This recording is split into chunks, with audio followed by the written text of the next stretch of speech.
할렐루야. 인사하겠습니다. 사랑합니다. 축복합니다. 권사님들이 자리를 너무 많이 비웠네요. 주의를 지키는데 조금 힘써야 되겠습니다. 할렐루야. 제목을 따라합시다. 부활, 그 이후. 부활, 그 이후. 네. 어떤 분이 교회에서 이제 간증을 했어요. 내가 예수 믿고 정말 달라졌습니다. 예배가 끝나고 많은 사람들이 감동을 받았어요. 근데 집에 가니까 아내가 한마디 합니다. 아이고, 밖에서는 천사인데 집에서는 아직 공사 중이시네요. 그렇게 말했다는 거예요. 참 사람들이 밖에서는 쉽게 감동합니다. 그런데 가까운 가족은 쉽게 믿거나 쉽게 감동하지 않습니다. 왜 그래요? 너무 잘 알기 때문에 그렇습니다. 그래서 참 가까운 사람을 전도하는 일이 힘듭니다. 그러나 늘 가까이 있는 분들이 많이 구원받고 전도되는 역사가 있기를 주님의 이름으로 축원합니다.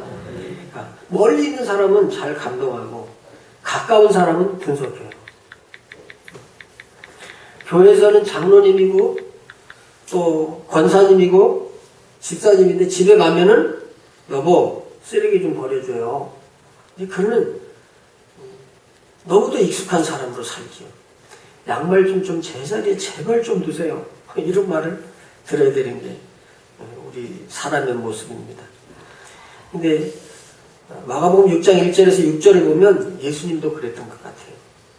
예수께서 거기를 떠나서 고향으로 가시니 어디로 갔다고요? 고향으로 갔는데 제자들이 따르니라. 안식일이 되어 회당에서 가르치시니 많은 사람이 듣고 놀라 이르되 이 사람이 어디서 이런 것을 얻었느냐? 이 사람이 받은 지혜와 그 손으로 이루는 이런 권능이 어찌 되느냐? 이 사람이 마리아의 아들 목수가 아니라 우리 동네에 그 마리아고 목수 아니야 목수 그런 겁니다. 그 야고보와 요셉과 유다와 시몬 여기 이제 예수님의 네 형제 이름입니다. 야고보와 요셉과 유다와 시몬이 형제가 아니냐? 그 너희들과 우리가 함께 있는데 그러면서 예수님을 배척했다는 거예요. 아니 놀라운 말씀을 들어서 감동해야 되는데 그런 게 어디서 났지? 우리 동네 저 목수 아니야. 그러면서 예수님의 말씀을 배척했다는 거예요. 그때 예수님께서 그들에게 이르시되 선지자가 자기 고향과 자기 친척과 자기 집 외에는 존경받지 못함이 없다. 이렇게 말씀하시면서 거기에는 아무 권능도 행하실 수 없어 다만 소수의 병자에게 안수하여 고치실 뿐이었고 그들이 믿지 않음을 이상히 여기셨더라. 그렇게 말씀합니다.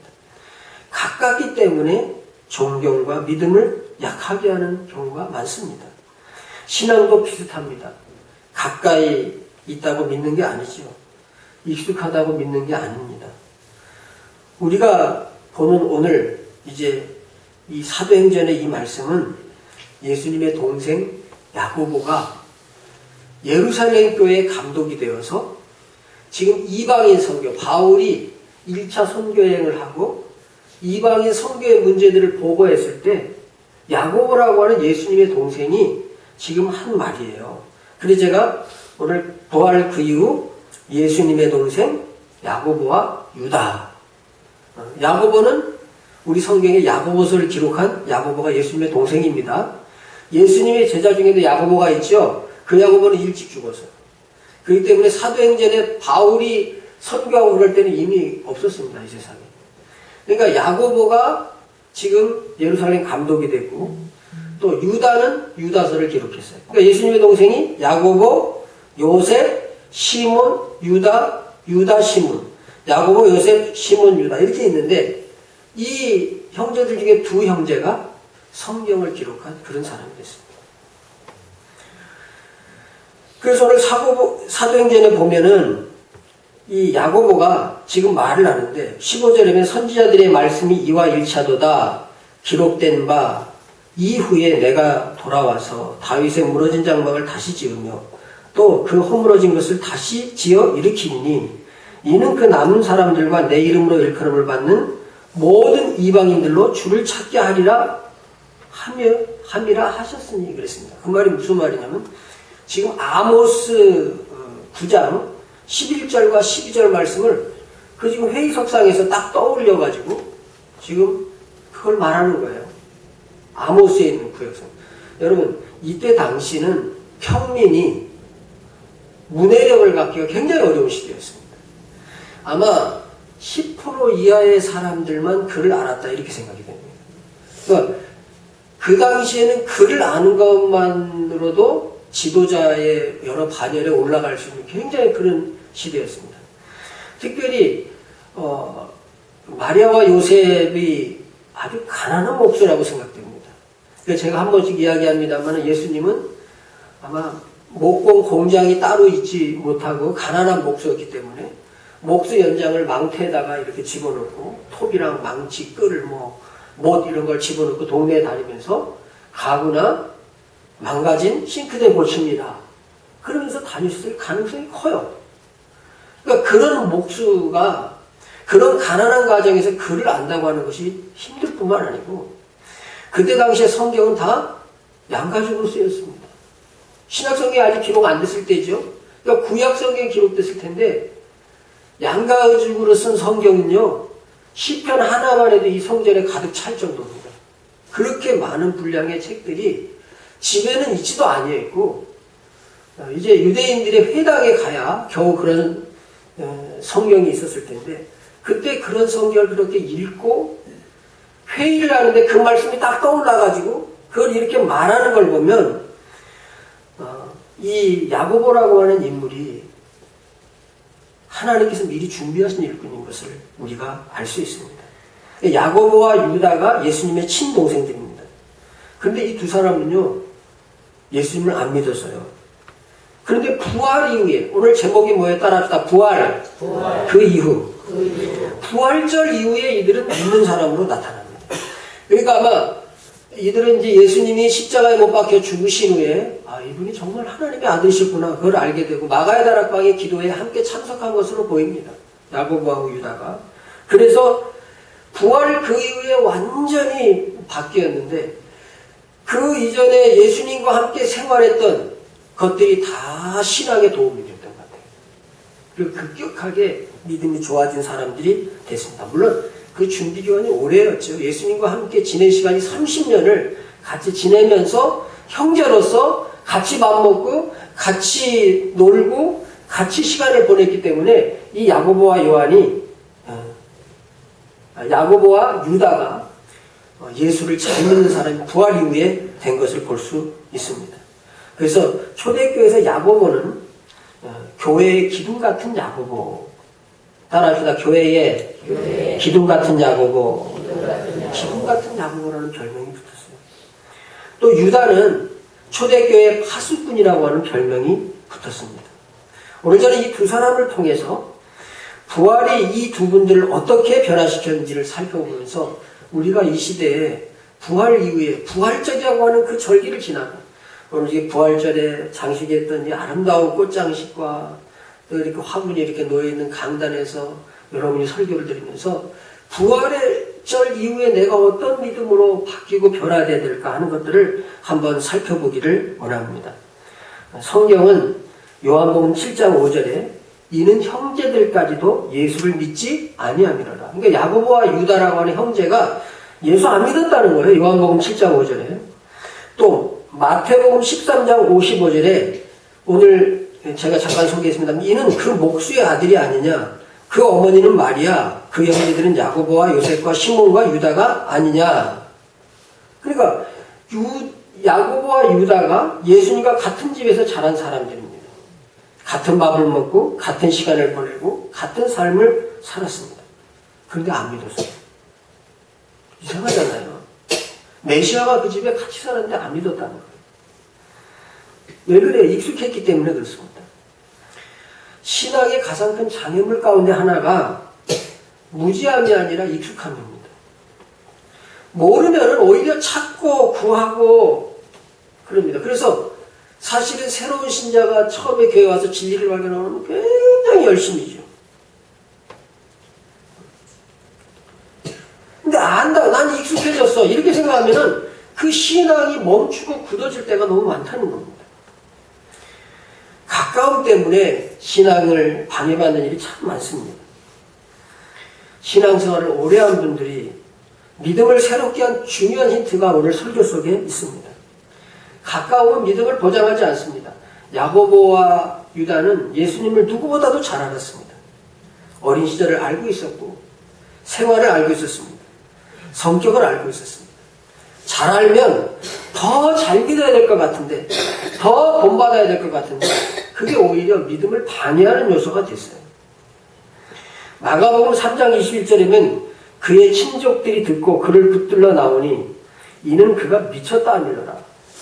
아니, 예수님이 이제 맏형이잖아요. 맏형으로 아버지 요셉이 일찍 아마 세상을 떠나고 어머니를 모셔야 될 그런 굉장한 장남으로서의 사명감이 있었던 것 같습니다. 그래서 집안을 잘 돌보고 목수의 일을 하면서 생계를 돌보던 형인데 갑자기 밖으로 나갑니다. 그래서 말씀을 증거하고 막 사람들을 모으고 보리떡 5개, 물고기도 많은 5,000명을 모이고 막 사람들을 치면서 사람들이 어마어마하게 따라다니는 거예요. 미친 사람은 어디로 집에 있어요? 밖으로 나가요? 미친 사람이 밖에 나가면 큰일 납니다. 그러니까 어떻게 찾으러 갔다는 거예요, 오늘 성경이. 그의 친족들이 듣고 그를 붙들러 나오니 이는 그가 미쳤다 아니라.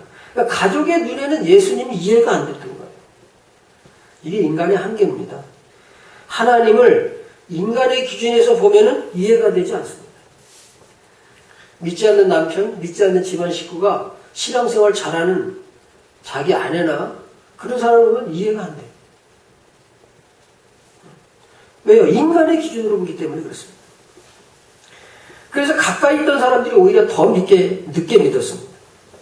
그러므로 여러분, 오늘 이 말씀을 보면은 이 가족들이 하나님 앞에 그렇게 돌아온 것을 생각하면서 끊임없이 가까운 가족들을 위해서 전도하고 기도해야 될 줄로 믿습니다. 오늘 우리의 모습이 그렇죠. 예배도 드리고 말씀도 듣고 찬양도 부르고 오랫동안 은혜가 됐습니다.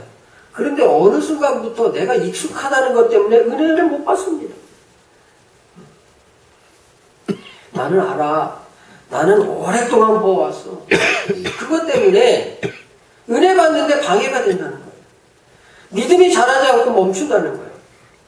새로운 성도가 막 열심히 하면은 막 칭찬해주고 막 이렇게 격려해주고 막 그런 게 아니라 당신도 좀 몇 년 믿어봐.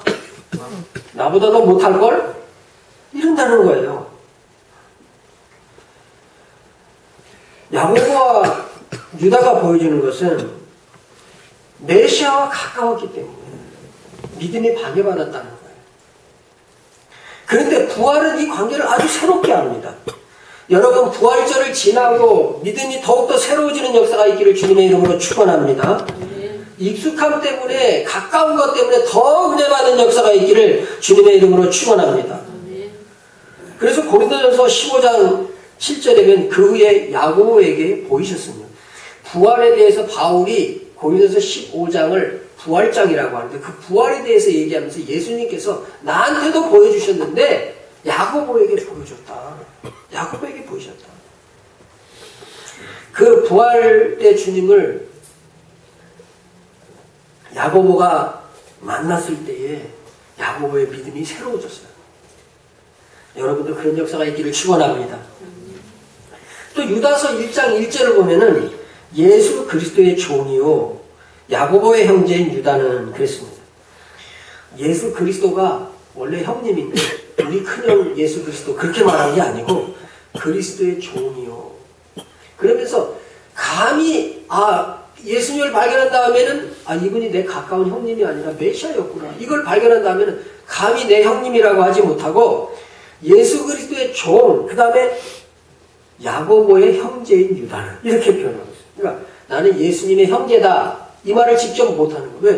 왜? 예수님이 너무 높으시고 거룩하시고 메시아라는 걸 발견한다면 난 그분의 종이야.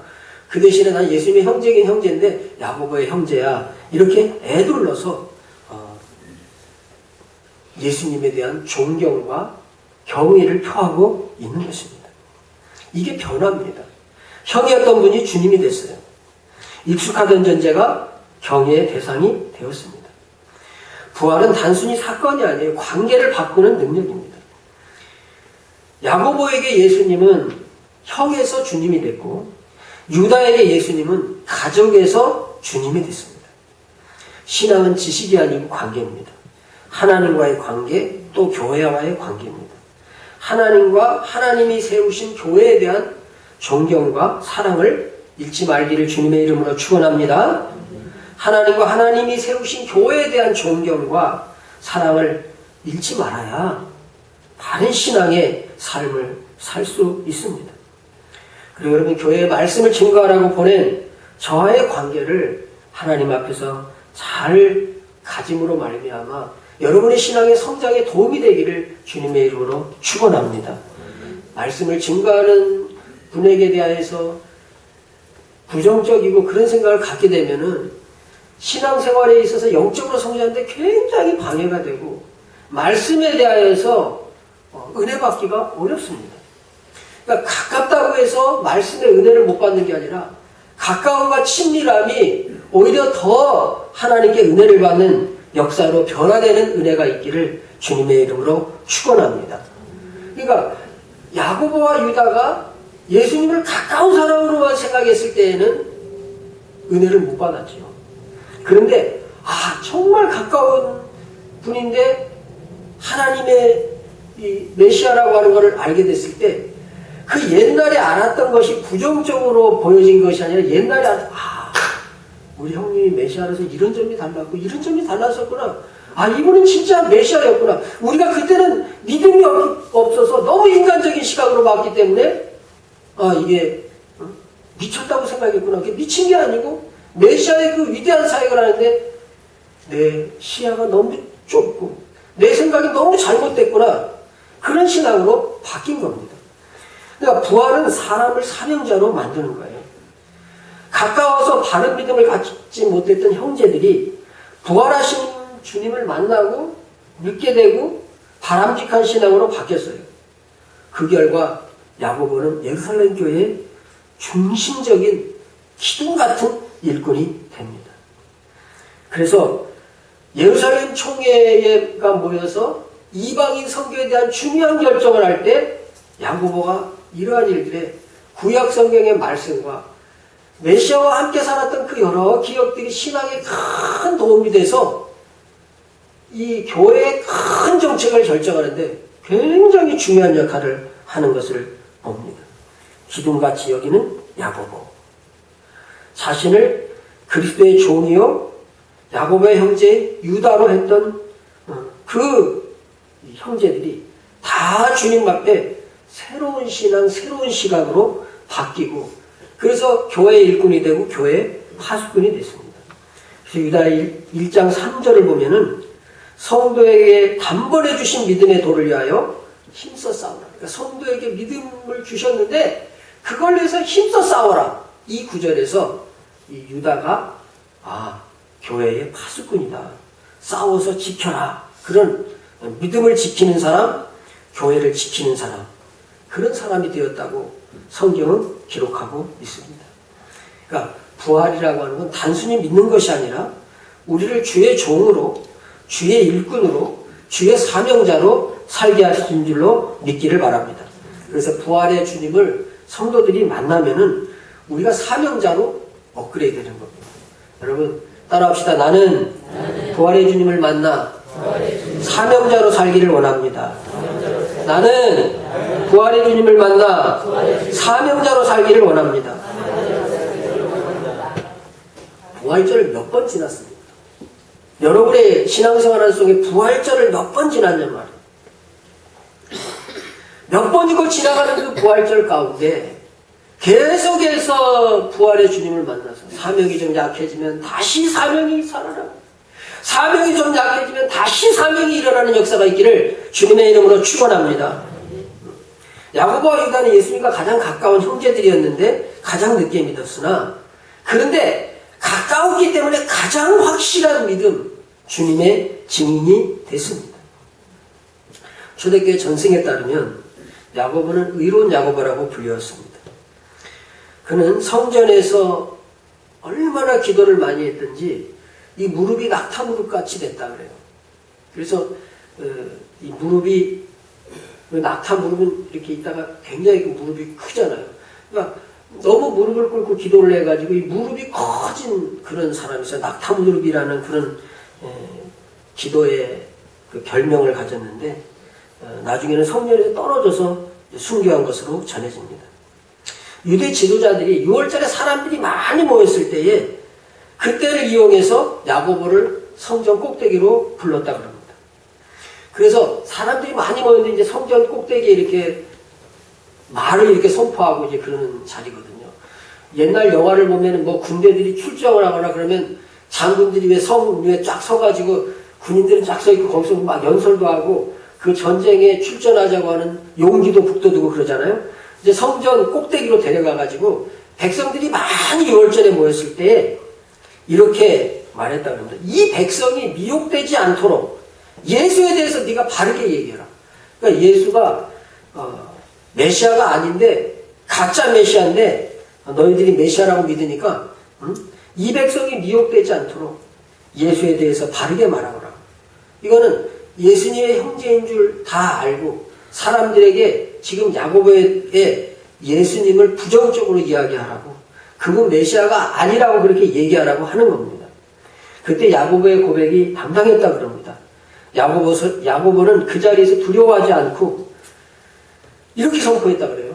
인자께서 하늘에 계시며 하나님 우편에 앉아 계시고 다시 오실 것입니다. 이렇게 그 많은 백성들에게서 고백했다 그럽니다.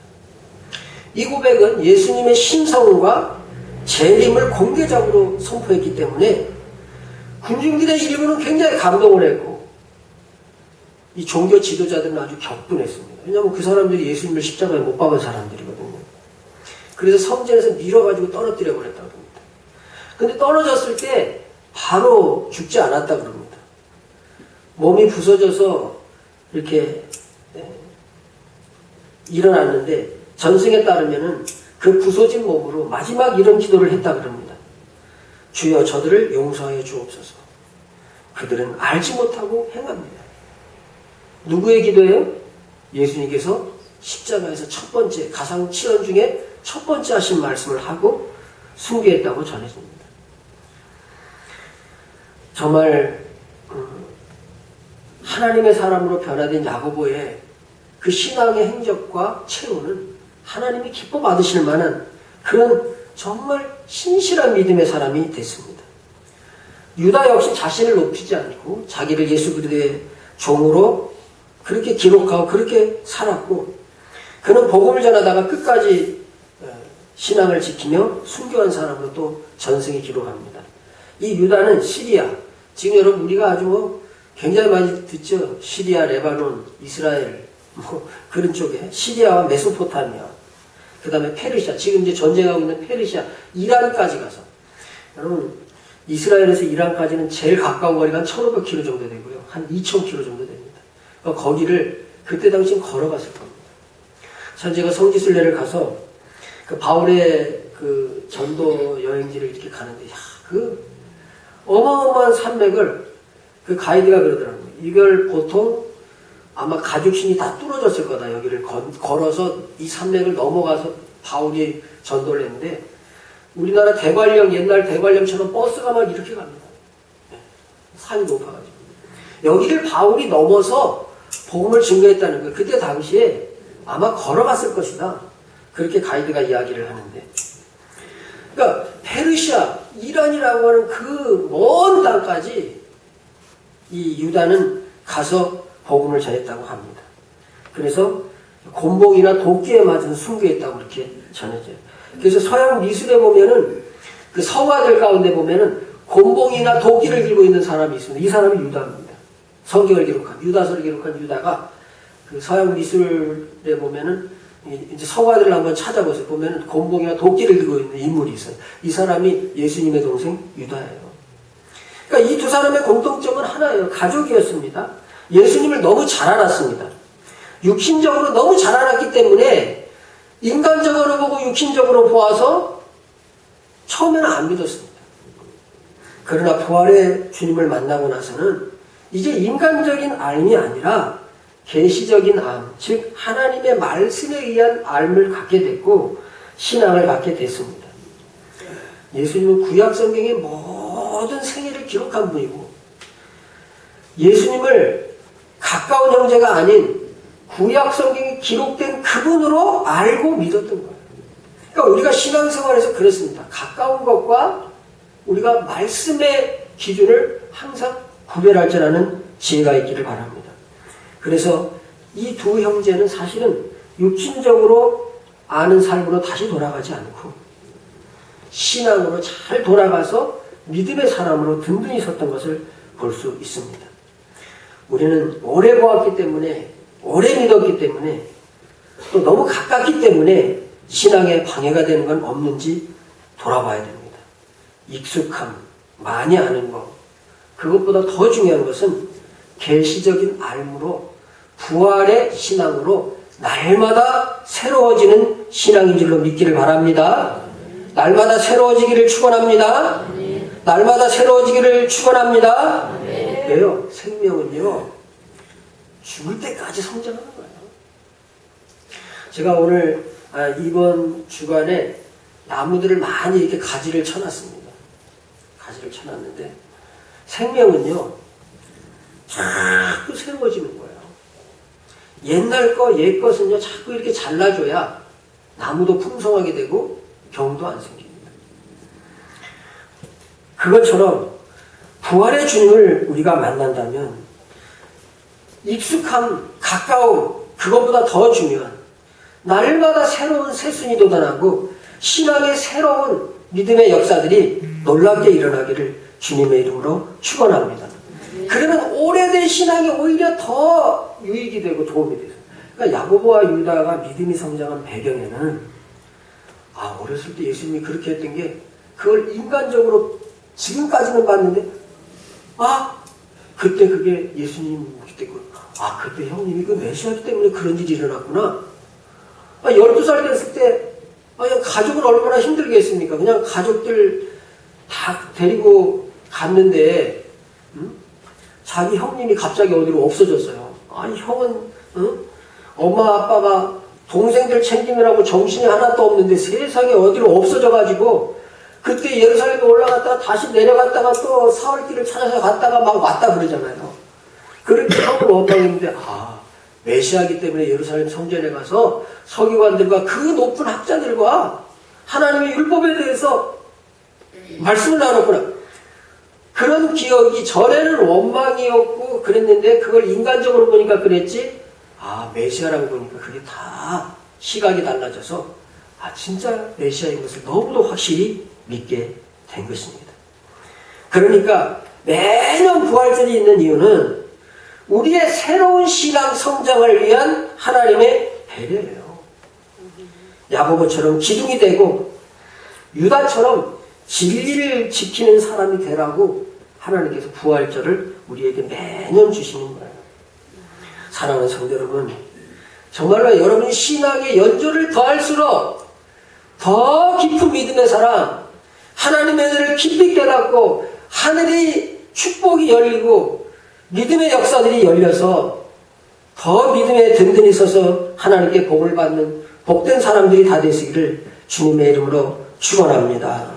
기도하겠습니다. 하나님, 우리가 오래되고 너무 익숙해서 주님과 말씀을 놓치고 살았다면 새로운 마음을 주시기 원합니다. 야고보와 유다처럼 너무 오래, 너무 가까이 있었기 때문에 오히려 바른 믿음이 방해받는 일이 있다면 우리의 모습을 깨닫게 하시고 부활의 계절에 새로운 부활의 주님을 만나서 우리의 신앙이 지식이 아니라 생명되게 하시고 마음속에만 있는 것이 아니라 좋은 관계가 되게 하시고 부정적인 것이 아니라 긍정적인 것이 되어서 부활 이후에 태도가 변화되게 하시고 날마다 새로워져서 교회의 기둥으로 살 수 있는 진리를 끝까지 지키고 순종하는 사람으로 살 수 있는 은혜들을 우리에게 허락하여 주옵소서. 이 시간 여러분, 이 부활절 이후에 하나님 나의 신앙을 돌아보면서 잠시 하나님 앞에 묵상으로 기도하시기 바랍니다.